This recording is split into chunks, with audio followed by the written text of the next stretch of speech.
Students, let's work on our map for literature.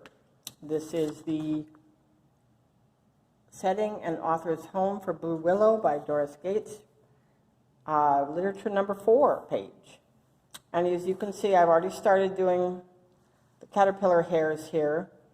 So I want to show you some techniques. This is especially for those of you who haven't done map work before. And I want to go over the instructions with you. We'll have a separate video on labeling. So, tip number 1, keep your pencils sharp. It makes it much easier.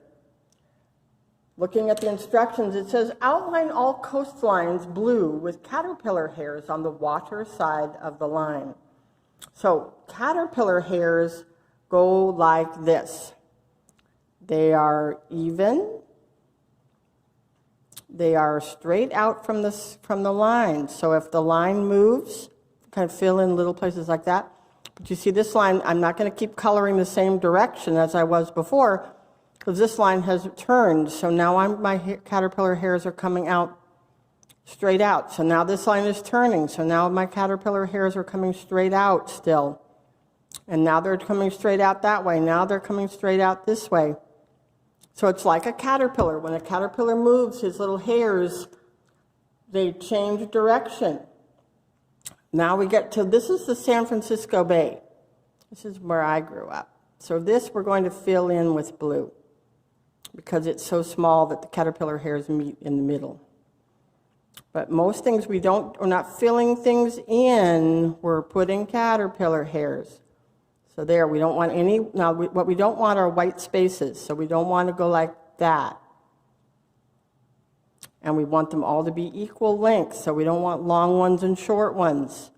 So go slowly, work carefully, turn on some peaceful music, and just sit there and enjoy making caterpillar hairs.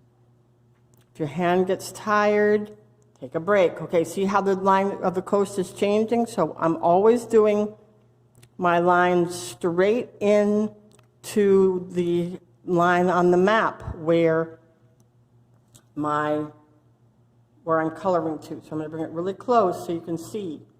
See how those caterpillar hairs are changing direction. So they're going straight at what we call a 90-degree angle or right angle to the line on the map. So you just keep on going all the way down the coast. This is all water. This is the Pacific Ocean. And you're going to go around these little islands. These are the Channel Islands. So you're going to color on the water side of these islands, because these are land out in the middle of the ocean. Not the middle, but out in the ocean, off the coast of California. So you're going to go all the way around the islands like that. But if it's a lake in the middle, like this one, this is Lake Tahoe, the caterpillar hairs go on the water side of the line. So the water's on the inside of the lake. So you have to know if it's a lake or an island. You got to pay attention. These are islands down here. But that is a lake. So you got to go on the inside of that with your caterpillar hairs. If the lake is tiny and the caterpillar hairs crash into each other in the middle, that's okay. And then with rivers, what we're going to do is we're going to pick a side of the river, the right side or the left side, and we're going to just do a line right along the edge of the river. This is not caterpillar hairs. We're just following the river on one side with blue. So I did the right side of that one, so I'm going to do the right side of this one. Make sure it looks blue. It doesn't just go over the top of the black, but not very thick. Doesn't go way far out from the river. Okay, here's another river. All these are little rivers up in here. This is a lake. River, lake, river. All right, that's what you're doing with your water I'll be sending out several videos so that you can see how to do this.